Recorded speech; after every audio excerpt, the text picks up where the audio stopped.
ये जान लें कि भारत के संविधान की जब रचना की गई तो उसमें सबसे पहले यह डिफाइन किया गया कि भारत क्या है। भाग 1 अनुच्छेद 1 ये कहता है कि भारत राज्यों का एक संघ है, और भाग 2 में ये बताया गया है कि इस देश के नागरिक कौन है। तो भाग 2 में नागरिकों के बारे में बताया गया है, बहुत ही संक्षेप में, मैं अपने पॉइंट पे आऊंगा। और भाग 3 में नागरिकों के मौलिक अधिकारों की चर्चा की गई। उन मौलिक अधिकारों में से जो कि अनुच्छेद 12 से लेकर के 35 के बीच में है, खास तौर पे एक मौलिक अधिकार पर मैं आपका ध्यान खींचना चाहूंगा, और उसका अनुच्छेद है 21, प्राण एवं दैहिक स्वतंत्रता।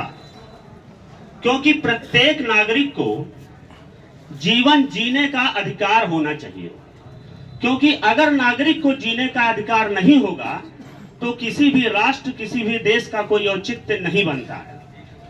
देश बनता है उस देश के नागरिकों से। और संविधान निर्माताओं ने जहां पर 6 प्रकार के मौलिक अधिकार, हालांकि उन्होंने 7 रखे थे, बाद में संपत्ति का अधिकार मौलिक अधिकारों से हटा दिया गया और उसकी जगह कुल 6 अधिकार रह गए। उन 6 अधिकारों को आपातकाल के दौरान, आप जानते हैं आपातकाल के दौरान सभी मौलिक अधिकार निलंबित हो जाते हैं सिवाय 20 और 21 को छोड़ करके। अनुच्छेद 20 ये कहता है कि अपराधों के संबंध में दोष सिद्धि का संरक्षण, कि अगर किसी व्यक्ति को अपराधी या मुलजिम बनाया जाता है तो उसको इस बात का मौका दिया जाना चाहिए कि वह अपने दोष सिद्धि के लिए कुछ कह सके। और सबसे महत्वपूर्ण जो भारतीय संविधान में है वो है अनुच्छेद 21, जिसमें यह कहा गया है कि प्राण एवं दैहिक स्वतंत्रता प्रत्येक नागरिक को प्राप्त होगी। यहाँ पर जो आर्टिकल 20 और 21 हैं वह केवल नागरिकों के लिए नहीं है, वह उन सभी व्यक्तियों के लिए शामिल है जो इस समय भारत में रह रहा हो, चाहे वो नागरिक हो अथवा विदेशी हो।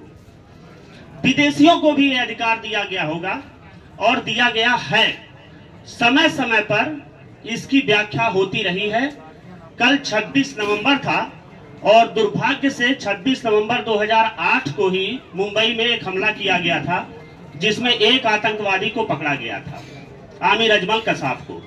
भारत का संविधान इतना बड़ा है, उसकी महानता के बारे में कुछ कहना सिर्फ एक उदाहरण से पर्याप्त है कि पाकिस्तान के नागरिक को भी यहाँ जीवन जीने की स्वतंत्रता तब तक दी गई जब तक माननीय न्यायाधीश द्वारा, माननीय न्यायालय द्वारा उसे दोषी नहीं पाया गया।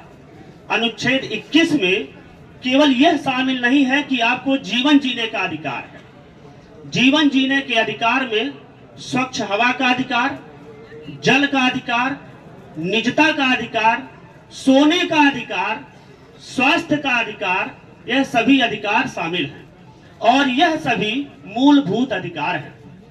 भारत के संविधान में 3 प्रकार के आपातकालों की व्यवस्था की गई है, 352, 356 और 360 की। और साफ साफ भारत के संविधान में यह लिखा गया है कि किसी भी दशा में किसी भी प्रकार का आपातकाल लागू हो तो अनुच्छेद 20 और 21 यह किसी भी दशा में निलंबित नहीं होंगे। मतलब यह 21 और 20 यह हमें इस बात का गौरव कराता है कि हमारे संविधान निर्माताओं ने भारत के नागरिकों के साथ साथ उन लोगों का भी बहुत ध्यान रखा जो लोग भारत में इस समय रह रहे हैं, चाहे वह विदेशी ही क्यों न हो।